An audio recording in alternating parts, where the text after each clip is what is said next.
और degree college का जहाँ तक अनुमंडल में खुलने का मामला है, ये सरकार के नीतिगत फैसले के अंदर है कि एक अनुमंडल में एक सरकारी डिग्री कॉलेज अवश्य होगा, जहाँ नहीं है। मगर आपने ही कहा कि 2 जगह है, एक जगह है और एक जगह है, तो विशेष परिस्थिति में यहाँ बने, इसके लिए हम भी प्रयास करेंगे। लेकिन अभी सरकार की नीति इस तरह की नहीं है। और जब शिक्षा की बात चलती हो, अंबेडकर साहब की चर्चा न हो, देश को संभालने और सामाजिक न्याय और समाजवाद की बात में अंबेडकर की चर्चा न हो, तो ये बेईमानी है। हमें यह कहते हुए गौरव है कि भारत भूमि पर पैदा होने वाला प्रथम छात्र, तनिक विचार करिए, प्रथम छात्र डॉक्टर भीमराव अंबेडकर कोलंबिया विश्वविद्यालय अमेरिका में पढ़ने जाते हैं। ध्यान रखिएगा, प्रथम छात्र। मनवाद द्वारा बनाई गई कोई कथित बड़ी जाति के लोग नहीं, बल्कि मनवाद द्वारा बनाए गए सबसे कमजोर जाति में पैदा होने वाला डॉक्टर बाबा साहब भीमराव अंबेडकर भारत का मस्तक ऊंचा करने प्रथम छात्र के रूप में अमेरिका के कोलंबिया विश्वविद्यालय में पढ़ने जाते हैं। वहां भी अपनी पढ़ाई से संतुष्ट नहीं होते हैं, तो इस दुनिया के अर्थशास्त्र के सबसे अच्छे संस्थान लंदन स्कूल ऑफ इकोनॉमिक्स में पढ़ने जाते हैं। वहां से भी संतुष्टि नहीं होती है, तो जर्मनी में अर्थशास्त्र के सबसे बड़े विद्वान से पढ़ने जाते हैं। पता नहीं कितने विषय के ज्ञाता हुए। अमेरिका के ओबामा प्रशासन जब राष्ट्रपति थे,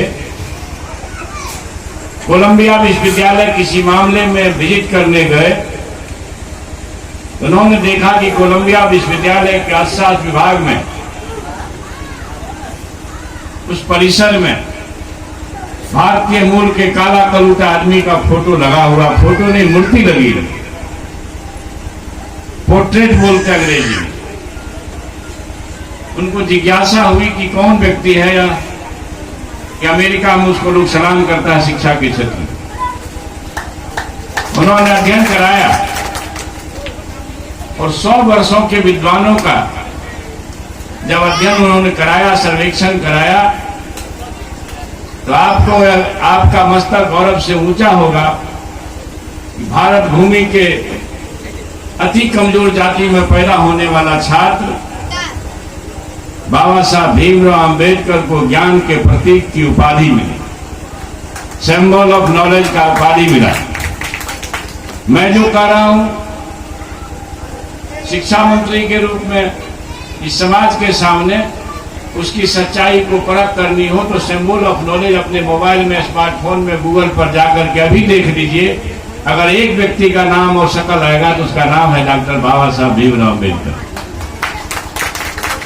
यह समझने के लिए काफी है कि ईश्वर प्रभु परमात्मा खुदा ने जातियां नहीं बनाई, जो मैं हर मंच पर कहता हूं।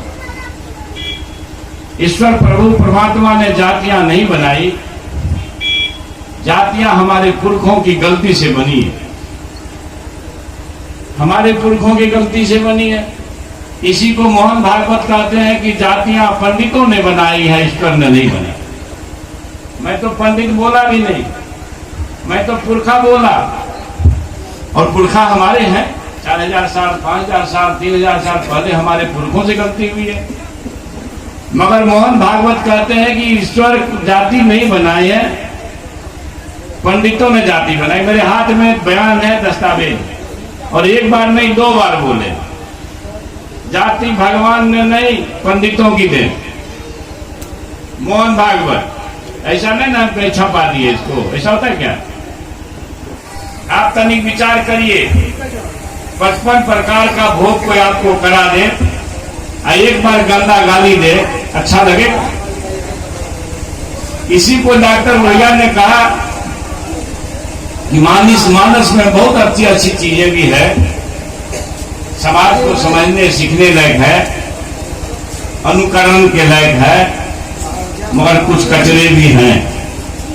और कचरा जो है कुछ, वो इतना खतरनाक है कि अगर हमारा समाज समझ ले कि भाई इसमें हमारे खिलाफ में अपना घोर अपमानजनक टिप्पणी है, तो निश्चित तौर पर ये लोगों को समझ में आएगा कि शास्त्र में से इन चीजों को हटाना चाहिए। और जब मैंने कहा तो मुझे विवादित कर दिया गया, मगर चित पावन पंडित हैं मोहन भागवत, इन्होंने कहा कुस्वार्थी लोगों ने प्राचीन ग्रंथों में गलत तथ्य जोड़े हैं, भागवत समीक्षा की जरूरत है। अब ये अंतर हो गया, चंद्रशेखर ने कहा तो विवादित हो गए, आज तक विवादित है। और मोहन भागवत जी चित पावन पंडित है, ब्राह्मण है, तो उनके बोली से निकला तो वो विवादास्पद नहीं है। तो देहात में एक कहावत है कि गरीब लोग चावल खाता है ना फांकता है, तो कहता दरिद्र डूबता है, अमीर लोग खाता है तो कहता शौक करे छे। मतलब आप कहें तो नीति और शुद्ध शेखर कहे तो राजनीति, ये दो बात नहीं चलेगी। इसलिए रात के 10 बजे रात में आप बैठे हैं सैकड़ों की संख्या में और सब प्रमुख जन बैठे। मेरा आपसे विनम्र आग्रह है कि अगर आप कल से समाज में जाएं तो कम से कम एक संदेश जाना चाहिए कि जातियां ईश्वर में नहीं, जातियां हमारे पुरखों की गलती की देन है। भले मोहन भागवत पंडित का दे, और पंडित कौन होता है ये कहने की बात नहीं है, उसको रफू करके लोग जितना बोल दे। भारत भूमि को अगर ताकतवर बनाना है तो उसके लिए शिक्षा ही विकल्प है, दूसरा कोई विकल्प नहीं है।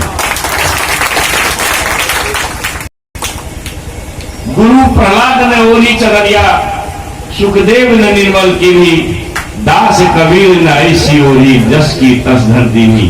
भगवान यादव जी एक आज के संत कबीर के रूप में हमारे बीच विद्यमान है, यह हमारे लिए गौरव की बात है, न सिर्फ किस्मपट्टी के लिए, संपूर्ण फुलपारा से। और बाबा साहब बोले शिक्षा शेरनी का दूध है, जो पिएगा वो धारेगा। अब ये समझिए कि शिक्षा असल में गायब हो गई कि नहीं हमारे यहां से। अगर यह सत्य नहीं है तो मैं मंच पर बोलने लायक नहीं। आपको शायद यह जान करके खुशी होगी कि इस दुनिया में भारत को अगर ज्ञान की भूमि कही गई है तो उसका केंद्र बिंदु बिहार है, मगध है, जो इस बिहार राज्य में।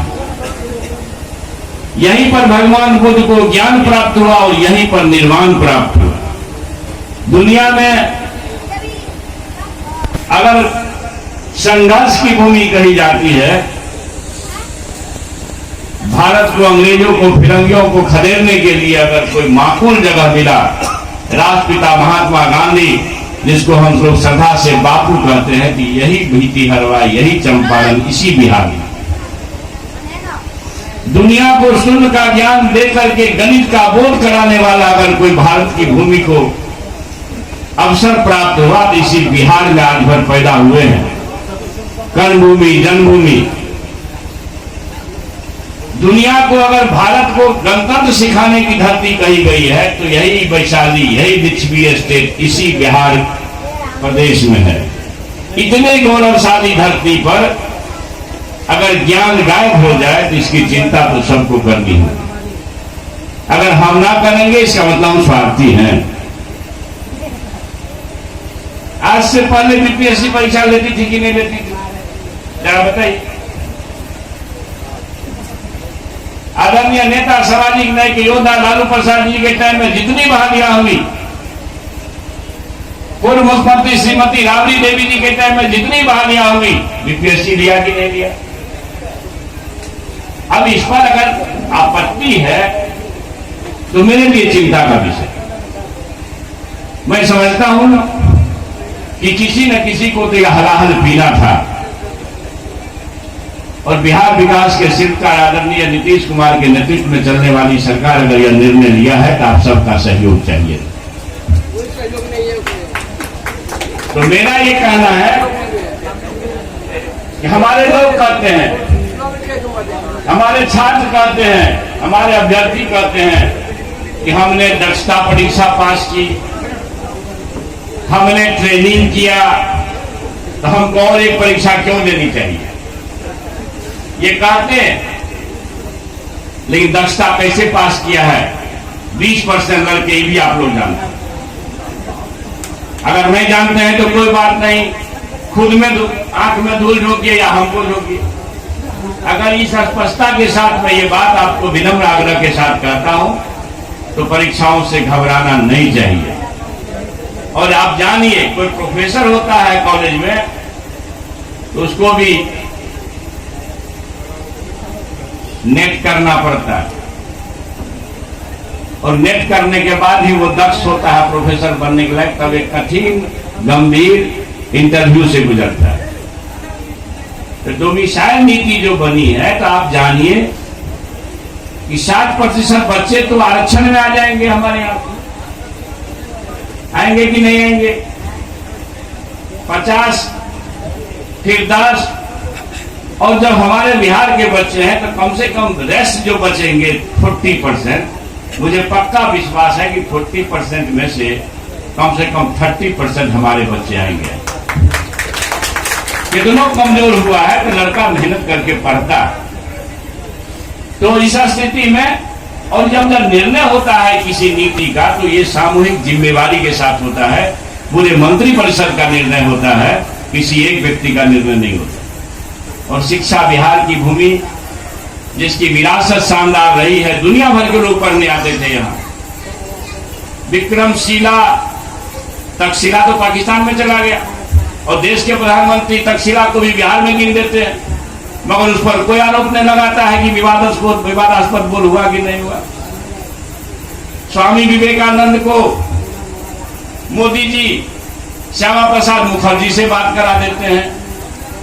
अब स्वामी विवेकानंद जी इंतकाल किए, और साल भर के बाद श्यामा प्रसाद मुखर्जी पैदा हुए, तो भी उनको नहीं मालूम, फिर भी उनको कोई विवादास्पद नहीं कहता है, क्योंकि न्यूज चैनल टीवी सब उसी का है। तक्षशिला को बिहार में गिन दिया, कोई किसी ने उसके ऊपर सवाल न किया। तो आप कहें तो नीति, मैं कहूं तो राजनीति। चिंता है, अगर शिक्षा गायब हो गया तो इसके लिए हम सब जिम्मेवार हैं। शासन में बैठे हमारे जैसे लोग भी जिम्मेवार हैं, और समाज में माता पिता भी कम जिम्मेवार नहीं है।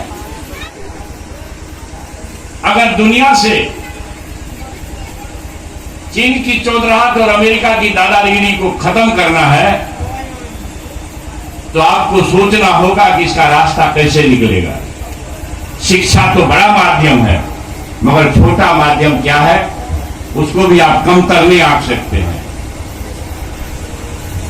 जो हमारे भारतवर्ष में जातियों का गुच्छा है, 6743 जातियां तो 3% भारत सरकार के गजट में है, मगर आज तक वाली अंजना ओम कश्यप का नाम आप लोग सुने हो। जातीय जनगणना के सवाल पर हमारे उप मुख्यमंत्री, तब के नेता प्रतिपक्ष, तब के